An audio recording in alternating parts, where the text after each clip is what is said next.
ever wonder why you don't succeed in relationships?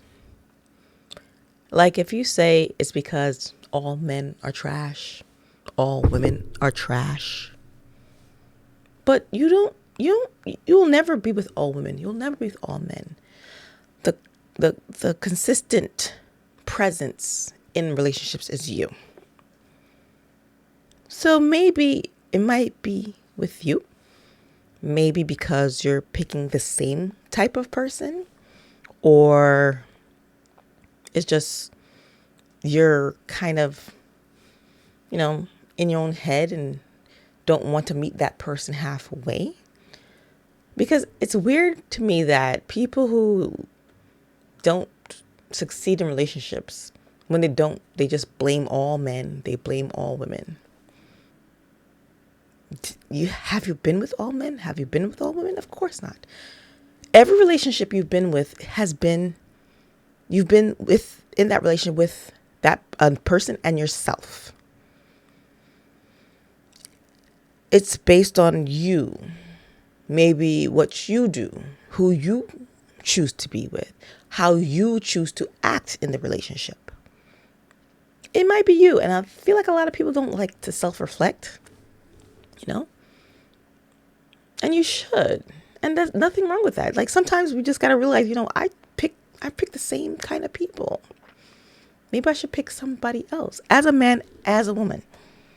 Try something different, guys. Try someone you might not think you want to be with.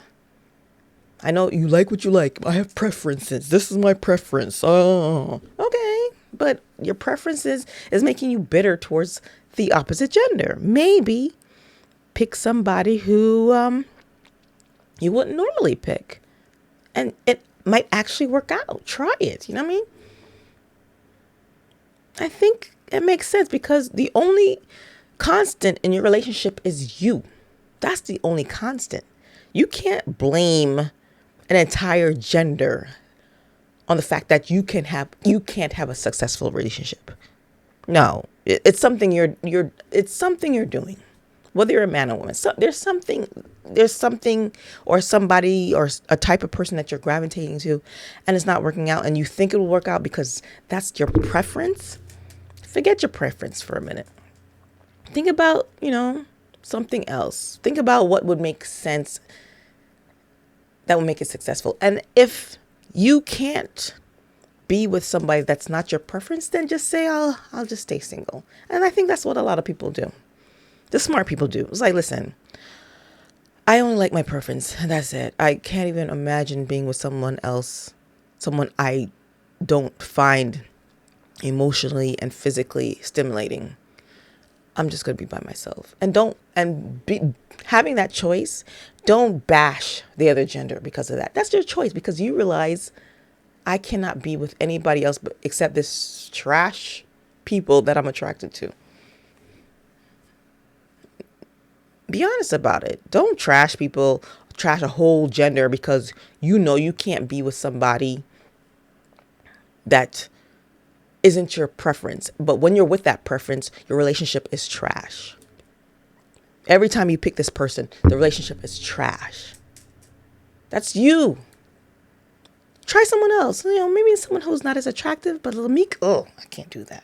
Okay, so then stop and be single and be happy. Don't trash the whole gender. It's you. It's a you thing. You can't be with anybody else you can only be with someone that is toxic to you, that makes you feel miserable. They make you feel good for a minute amount of time, but after a while, they make you feel like shit, and you're like, why can't they make me feel happy all the time? They can't, and you know this, but you still choose them. So maybe just back off and say, you know what? It's better that I'm single because I cannot be with anybody else but these toxic people that I have a preference for. And that's fine. But don't bash a whole gender because you can't be with anybody else except someone who makes you feel miserable. That's you, son. That's you, daughter. Okay? All right? You hear what I'm saying? Okay. Bye-bye.